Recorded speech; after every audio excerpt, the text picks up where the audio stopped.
Olá, pessoal! Nós vamos então estudar hoje sobre figuras de linguagem. O que são as figuras de linguagem? São recursos estilísticos usados para dar maior ênfase à comunicação e torná-la mais bonita. Então, nós utilizamos as figuras de linguagem na maneira como nós nos expressamos, né? Então, traz uma mensagem diferente quando a gente usa as figuras de linguagem. Muitas vezes são utilizadas em poemas, em músicas, mas também são utilizadas nas nossas conversas cotidianas. Tá? Então, dependendo da sua função, a gente pode classificar essas figuras de linguagem. As primeiras que nós vamos ver se referem às figuras de palavras ou semânticas, que estão associadas ao significado das palavras. Quais que são? Metáfora, comparação, metonímia, catacrese e perífrase, tá?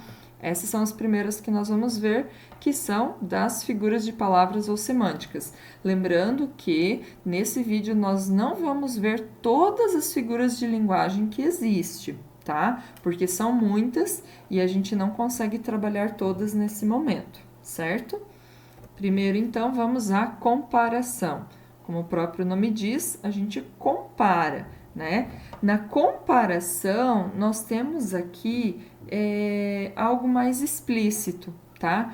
Por que eu estou falando isso? Nós temos também a metáfora que faz um tipo de comparação. Então, a diferença da metáfora e da comparação é que na comparação vai ser explícita, a comparação vai ser explícita, pois são utilizados conectivos de comparação. Quais são eles? O como, assim, tal qual. Então, sempre que a gente utilizar algum desses conectivos aqui, indica que nós estamos fazendo uma comparação, que é explícita, tá? Exemplo, seus olhos são como jabuticabas. Então, eu usei o como, que mostra que há uma comparação explícita, né? Eu estou comparando os olhos com as jabuticabas e dá para ver bem que eu estou comparando porque eu utilizei o como, né? Um conectivo de comparação, tá? Aqui a gente sempre vai ter uma tirinha, né? E aqui embaixo alguma explicação. Eu não vou fazer a leitura de todas, porque senão vai ficar extenso o vídeo, tá? Depois vocês vão ter acesso a esse material e vocês podem ler com mais calma, certo? Então, comparação é sempre explícita, normalmente utilizando, né, esses conectivos comparativos. Já a metáfora também vai trazer uma comparação de palavras, né, com significados diferentes, mas de maneira subentendida, tá? Então não vai ser algo que a gente vê de cara, que vai ser explícito igual a comparação propriamente dita. Neste caso, não se utiliza conectivos de comparação, tá? Exemplo: a vida é uma nuvem que voa. A vida é uma nuvem que voa. Eu estou comparando a vida com uma nuvem, mas não é de uma maneira explícita, está subentendido. Então, por isso é metáfora. Eu coloquei aqui o exemplo de como seria a comparação para vocês perceberem a diferença.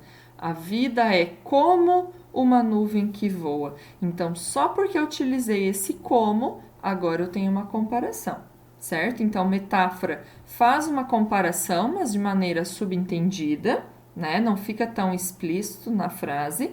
E a comparação, sim, fica explícito, a gente consegue perceber por conta dos conectivos. Agora nós temos a metonímia. A metonímia consiste em empregar um termo no lugar de outro, havendo entre ambos estreita afinidade ou relação de sentido. Então, tem que ter um sentido entre aquilo que você vai trocar, tá? Quando você vai utilizar um termo no lugar de outro. Transposição de significados, considerando parte pelo todo, autor pela obra, produto pela marca. Então, existem algumas formas da gente utilizar a metonímia. No primeiro exemplo, eu tenho: costumava ler Shakespeare. Não quer dizer que eu leio a pessoa, o Shakespeare. Significa que eu leio as obras de Shakespeare. Então, eu estou fazendo o quê? Uma metonímia. Estou trocando o autor pela obra, né? Então, estou colocando o nome do autor, mas querendo me referir às obras desse autor, certo? No outro exemplo, é um que a gente utiliza muito no nosso dia a dia, trocar a marca pelo produto. Por exemplo, filho, vai no mercado comprar Royal para eu terminar o bolo. Royal é o que? É a marca do fermento químico. Muitas vezes nós utilizamos a marca do produto ao invés de falar o que é o produto, né? O nome do produto. Então, isso é metonímia, certo? Catacrese. A catacrese representa o emprego impróprio de uma palavra por não existir outra mais específica. Então, às vezes, a gente não consegue identificar, não existe uma palavra mais correta para a gente utilizar, então, por isso, a gente acaba usando outra. Por exemplo, embarcou há pouco no avião. Na verdade, embarcar é colocar-se a bordo de um barco. Mas como não existe um termo específico para o avião, então a gente utiliza embarcar, certo? Outros exemplos de catacrese bem comuns no nosso dia a dia. Asa da xícara. Não quer dizer que a xícara é uma ave que tem asa e voa, mas como não existe um outro termo para ser utilizado, nós falamos a asa da xícara, o pé da cadeira, o dente do alho, né? Não que o alho tenha dente igual nós, mas a gente não consegue identificar outro nome, por isso a gente utiliza esses, certo? Ali nós temos também uma imagem, né, da bala perdida, né? Então não significa que realmente a bala se perdeu como uma pessoa que se perde no meio do caminho, mas por faltar outro termo mais específico, então a gente utiliza algumas expressões.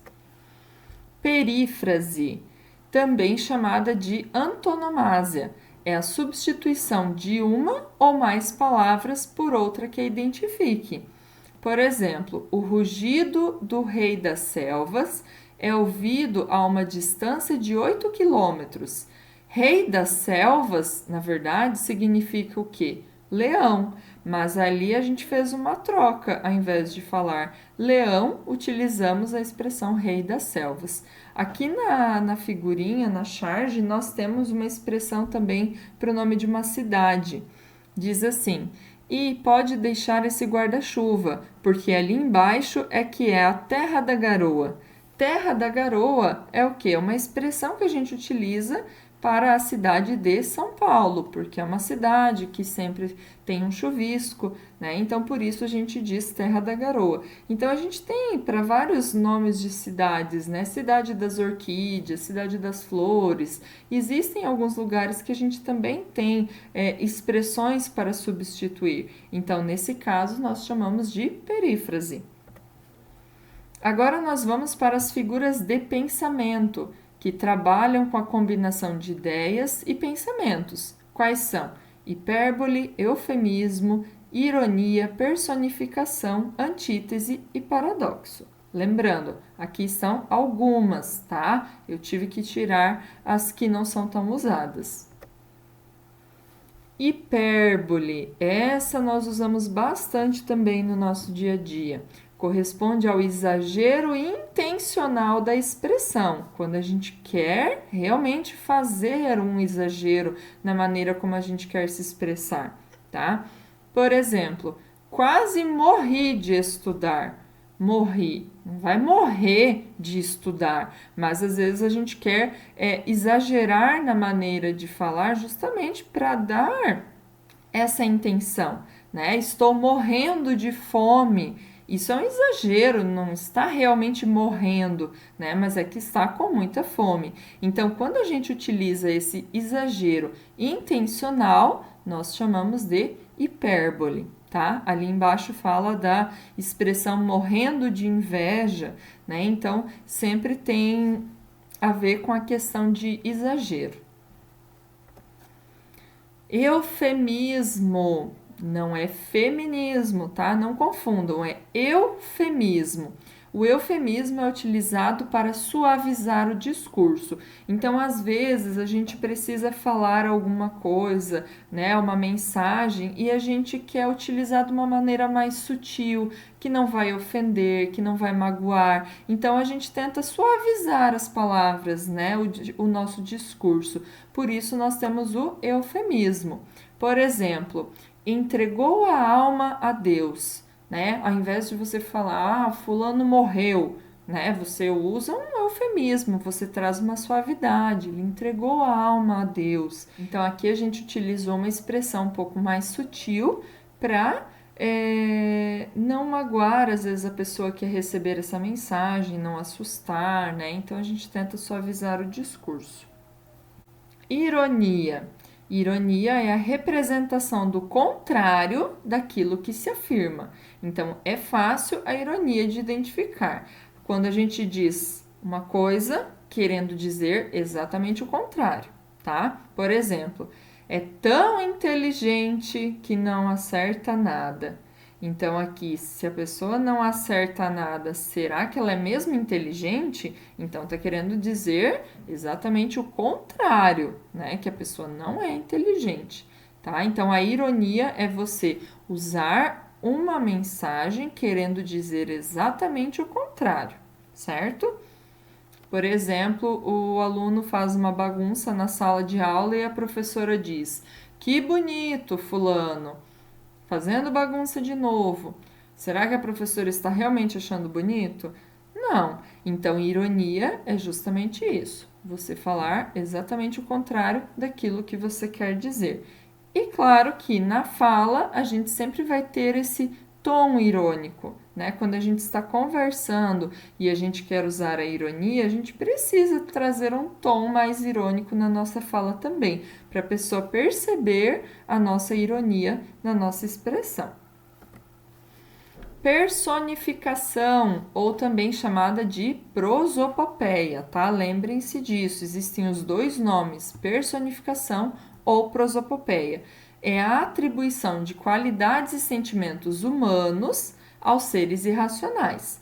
Bem simples, então, quando a gente traz sentimentos e qualidades que são próprios dos seres humanos para um ser que não tem essas qualidades, então isso sim é prosopopeia, tá? Ou personificação. Por exemplo, o jardim olhava as crianças sem dizer nada. O jardim olhava. Quem olha são as pessoas, os seres humanos. O jardim não tem olhos para olhar. Então, isso daqui é uma personificação. É você trazer uma característica própria do ser humano para um ser irracional, para algo que não tem essa característica. Nós utilizamos muito a personificação em fábulas, que são aquelas histórias que o gato conversa com o cachorro, né? Então, assim, a formiga conversa com a cigarra, então são seres que não conversam. A fala é característica do ser humano. Então, quando você atribui essas características para seres que não possuem, isso é personificação, certo? Em seguida, nós temos a antítese, que é o uso de termos que têm sentidos opostos numa mesma frase. Então, quando você percebe que numa mesma frase você tem palavras com sentidos contrários, então aí nós chamamos de antítese.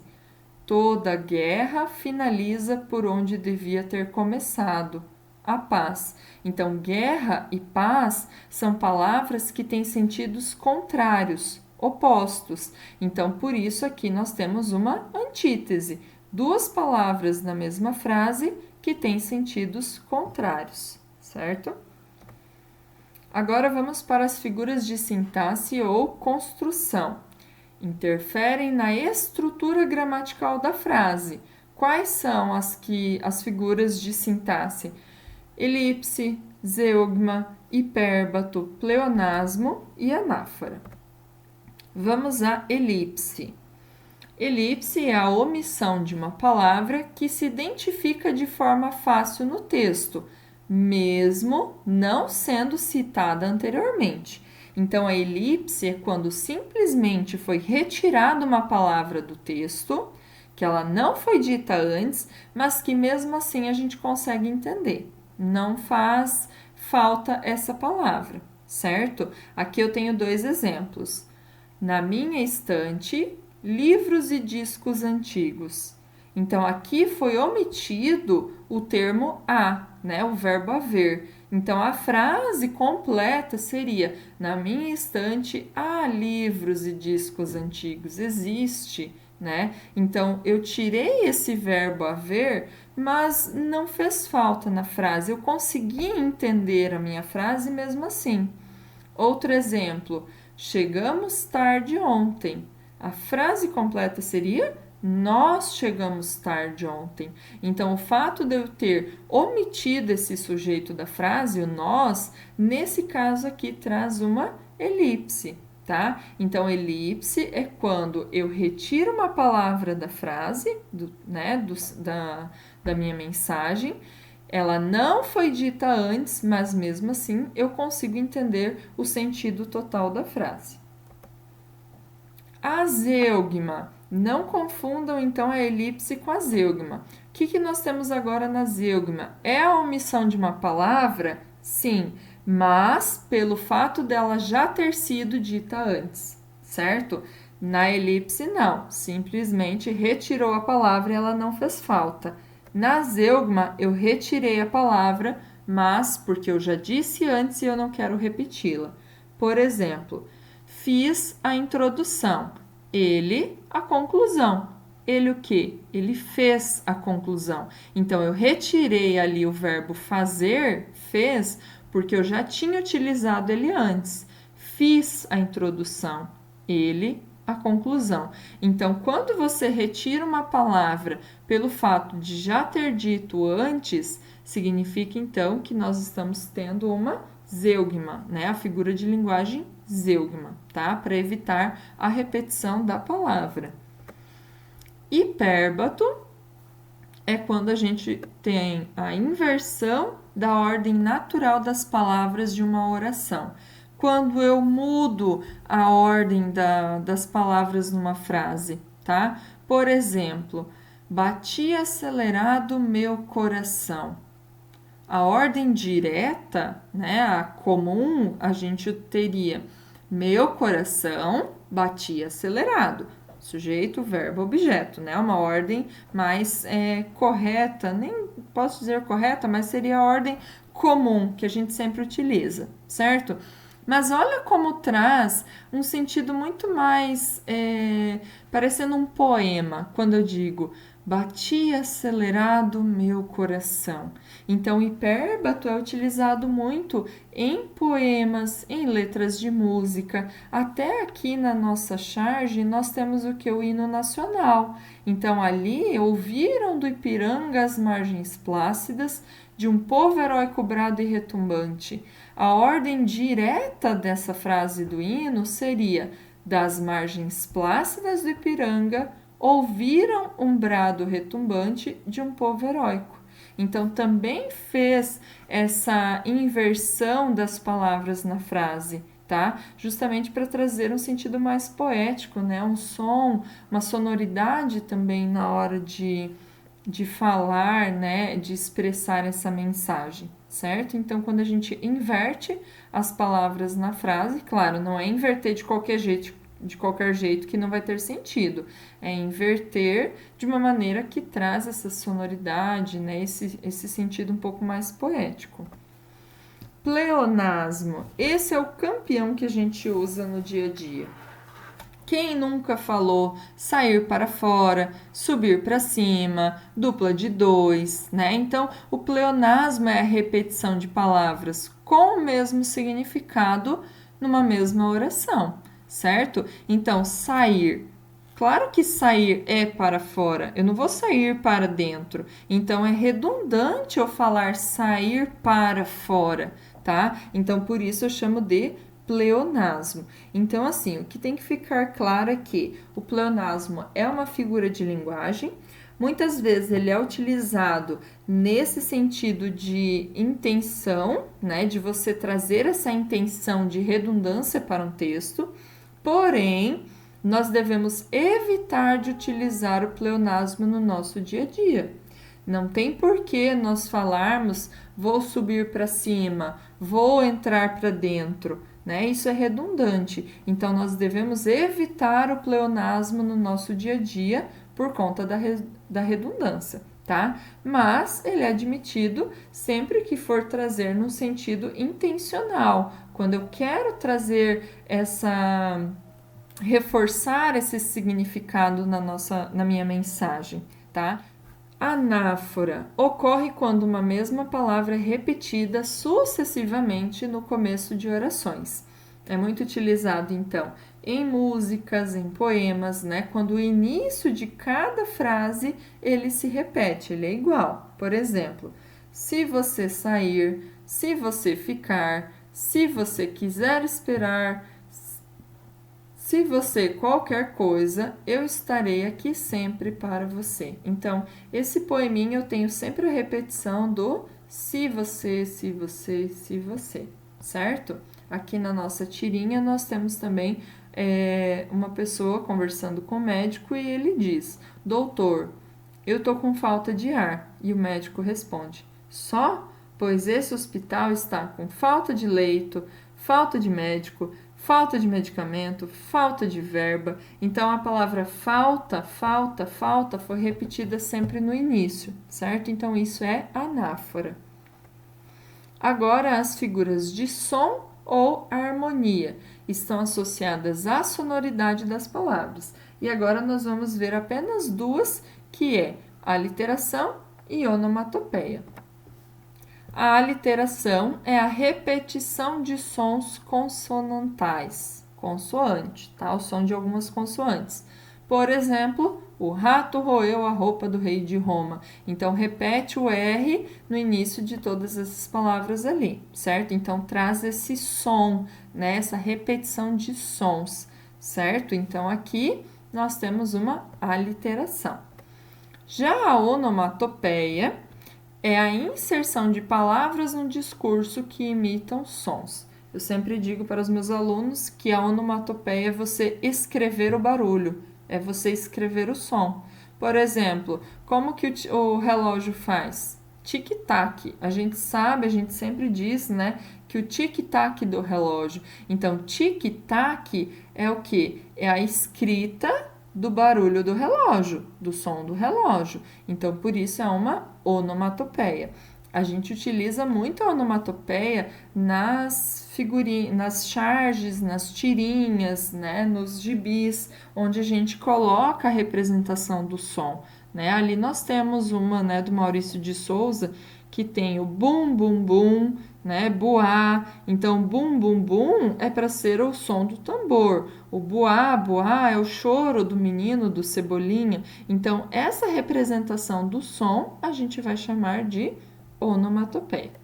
Certo, pessoal? Qualquer dúvida, então, mandem mensagem para mim que eu estarei à disposição para atendê-los.